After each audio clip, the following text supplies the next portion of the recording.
শুরুতে জানিয়ে দেব সংবাদ শিরোনাম। জানুয়ারিতে নির্বাচন চায় গণ অধিকার পরিষদ। এদিকে অগ্নিকাণ্ড পরিকল্পিত ষড়যন্ত্র হতে পারে, এটি খতিয়ে দেখা জরুরি দাবি বিএনপির। আরও থাকছে, আওয়ামী লীগ এখন ভারতের ক্রিনক হয়ে পড়েছে দাবি ফারুকের। সর্বশেষ থাকছে, নিষিদ্ধ ছাত্রলীগের ৩ নেতা গ্রেফতার। এতক্ষণ শুনছিলেন সংবাদ শিরোনাম, এখন বিস্তারিত। জানুয়ারিতে নির্বাচন চায় গণ অধিকার পরিষদ। গণ অধিকার পরিষদের সাধারণ সম্পাদক রাশেদ খান বলেছেন, যেহেতু জাতীয় জুলাই সনদ স্বাক্ষরিত হয়েছে, দ্রুত সময়ে জুলাই জাতীয় সনদ বাস্তবায়ন আদেশ জারি করে আইনগত ভিত্তি প্রদান করুন। আমরা লক্ষ্য করছি, নির্বাচন বানচালের জন্য সাম্প্রতিককালে অগ্নিসংযোগে লিপ্ত হয়েছে পতিত স্বৈরাচারের দোসররা। এভাবে পরিস্থিতি ঘোলাটে হলে এবং ঘোলাটে করে আরেকটি ১-১১ সৃষ্টির চক্রান্ত শুরু হয়েছে। তিনি বলেন, নির্বাচন যত দেরি হবে ষড়যন্ত্র তত বাড়বে। সুতরাং আগামী জানুয়ারি মাসে জাতীয় নির্বাচন আয়োজন করার আহ্বান করছে গণ অধিকার পরিষদ। তবে সুষ্ঠু নির্বাচনের জন্য পরিবেশ তৈরির খুবই গুরুত্বপূর্ণ। সোমবার বেলা ১১টায় দলীয় কেন্দ্রীয় কার্যালয়ে সংবাদ সম্মেলন করে জানুয়ারিতে নির্বাচন দেওয়ার আহ্বান জানানো হয়। রাশেদ খান আরও বলেন, বর্তমান প্রশাসনকে পরিবর্তন না করলে সুষ্ঠু নির্বাচন সম্ভবপর নয়।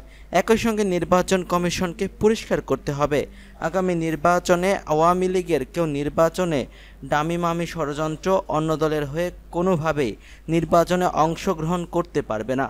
এছাড়া জাতীয় পার্টির ও ১৪ দলও নির্বাচন করতে পারবে না। আওয়ামী লীগের মতো তাদেরও সাংগঠনিক কার্যক্রম নিষিদ্ধ করতে হবে। অগ্নিকাণ্ড পরিকল্পিত ষড়যন্ত্র হতে পারে, এটি খতিয়ে দেখা জরুরি। পরপর আগুন লাগার ঘটনাগুলো কেবল দুর্ঘটনা নয়, বরং পরিকল্পিত ষড়যন্ত্র হতে পারে। বিষয়টি খতিয়ে দেখা জরুরি বলে মন্তব্য করেছেন বিএনপির সিনিয়র যুগ্ম মহাসচিব রুহুল কবির রিজভী। রবিবার নয়াপল্টনে বিএনপির কেন্দ্রীয় কার্যালয়ে আয়োজিত এক সংবাদ সম্মেলনে তিনি এ মন্তব্য করেন। দেশজুড়ে একের পর এক আগুনের ঘটনায় গভীর উদ্বেগ প্রকাশ করে রিজভী বলেন, এত বড় অগ্নিকাণ্ড কিসের সম্ভব এবং কিভাবে সম্ভব? ফায়ার সার্ভিসের গাড়ি বিমানবন্দর কর্তৃপক্ষ আটকে রেখেছে। এটা কি শুধুই প্রশাসনিক জটিলতা, নাকি এর পেছনে উদ্দেশ্য প্রণোদিত কোনো ষড়যন্ত্র রয়েছে? তিনি বলেন, আজও নাকি চট্টগ্রামে একটি লঞ্চে আগুন লেগেছে। একের পর এক এই ঘটনা এবং আগুনের ঘটনা নিছক কাকতালীয় নয়, বরং এগুলো জাতিকে গভীরভাবে ভাবিয়ে তুলছে। এটি কি নাশকতারই অংশ নয়?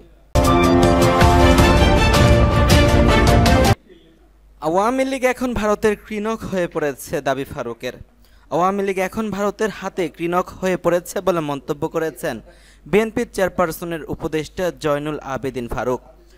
জাতীয় প্রেস ক্লাবের সামনে জাতীয়তাবাদী ওলামা দলের ঢাকা মহানগর উত্তরের উদ্যোগে পবিত্র কোরআন অবমাননা ও জাতীয় নির্বাচন নিয়ে ষড়যন্ত্রের প্রতিবাদে আয়োজিত এক সমাবেশে তিনি কথা বলেন।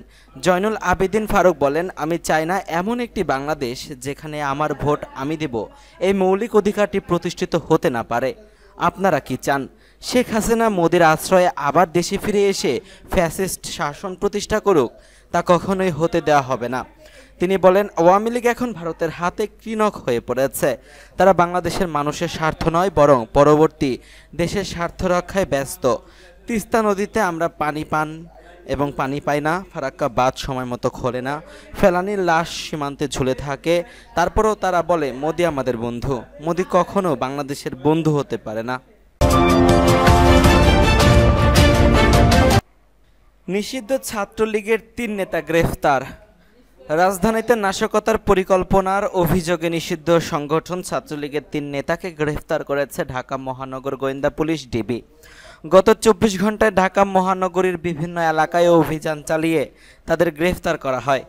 গ্রেফতাররা হলেন বৃহত্তর তেজগাঁও থানা ছাত্রলীগের সাবেক যুগ্ম আহ্বায়ক এবং সাবেক সাংগঠনিক সম্পাদক মোহাম্মদ আফজাল খান সুমন, ঢাকা মহানগর দক্ষিণের ওয়ারী থানায় ৪১ নম্বর ওয়ার্ড ছাত্রলীগ সাবেক সভাপতি আব্দুল সালাম ব্যাপারী নয়ন, নাটোরের এনএস সরকারি কলেজ শাখার সাধারণ সম্পাদক দস্তগীর ইসলাম সজীব।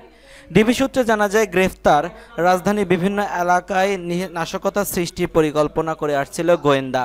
তথ্যের ভিত্তিতে তাদের গ্রেফতার করা হয়েছে। তাদের বিরুদ্ধে বিভিন্ন অভিযোগে একাধিক মামলা রয়েছে। গ্রেফতারদের বিরুদ্ধে আইনানুগত ব্যবস্থা গ্রহণ প্রক্রিয়াধীন।